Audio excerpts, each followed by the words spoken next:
এই বাড়িটির পোশাকি নাম নেতাজি ভবন। সুভাষচন্দ্র বসুর জীবন কর্মকাণ্ড নিয়ে একটি মিউজিয়াম আছে। আদপে 1919 সালে এই বাড়িটি তৈরি করেছিলেন সুভাষচন্দ্রের পিতা, তৎকালীন কলকাতার বিখ্যাত অ্যাডভোকেট এবং লয়ার জানকীনাথ বসু।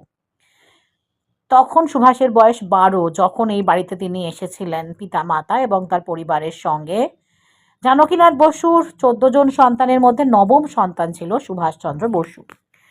সুভাষচন্দ্রের স্ট্র্যাটেজি ছিল শত্রুর শত্রু, অর্থাৎ ইংরেজদের যারা শত্রু তারা আমাদের মিত্র, সেই মতো বেরিয়ে পড়েছিলেন মহা নিষ্ক্রমণের পথে। আর এই সেই ঘর যেখানে সুভাষচন্দ্র বসু বন্দী ছিলেন, গৃহবন্দী ছিলেন, ইংরেজদের পাহারায় ছিলেন বলা চলে। আর এই সেই গাড়ি, যেই গাড়ি করে সুভাষ ভারতকে পূর্ণ স্বরাজ, পূর্ণভাবে স্বাধীন করতে চাইবার যে তার স্ট্র্যাটেজি, সেই স্ট্র্যাটেজি বা সেই স্বপ্ন পূরণ করার লক্ষ্যে বেরিয়ে পড়েছিলেন আফগানিস্তানের পথে, ইংরেজদের চোখে ধুলো দিয়ে।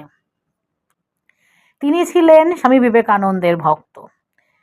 সেই মতো বেলুড় মঠে গিয়েছিলেন 15 বছরের সুভাষ সন্ন্যাসী হতে।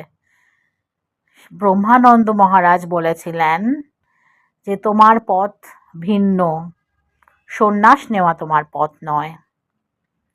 কতটা ঠিক বলেছিলেন বলুন তো? সুভাষচন্দ্র না হলে কি আজকে আমরা স্বাধীন হতাম? সুভাষচন্দ্র বসুই আমাদের ভারতবর্ষকে স্বাধীন করেছিলেন। এমন ভয় সৃষ্টি করেছিলেন ইংরেজদের মধ্যে যে ইংরেজরা স্বাধীনতা দিয়ে পালাতে পেরে বেঁচেছিল বরং।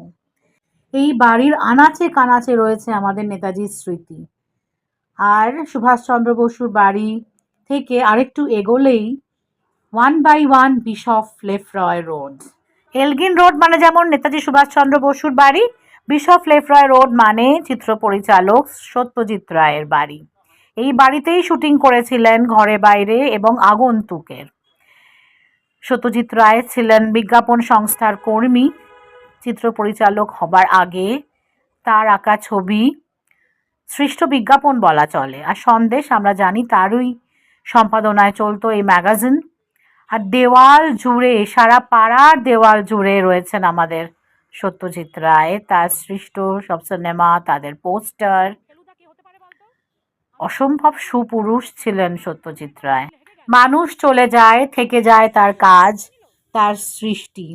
আর সত্যজিৎ রায়ের সিনেমা, তার সন্দেশ পত্রিকা সবই বাঙালির কাছে উৎকৃষ্টতার উদাহরণ। চারুলতা নায়ক আমার ভীষণ প্রিয় সব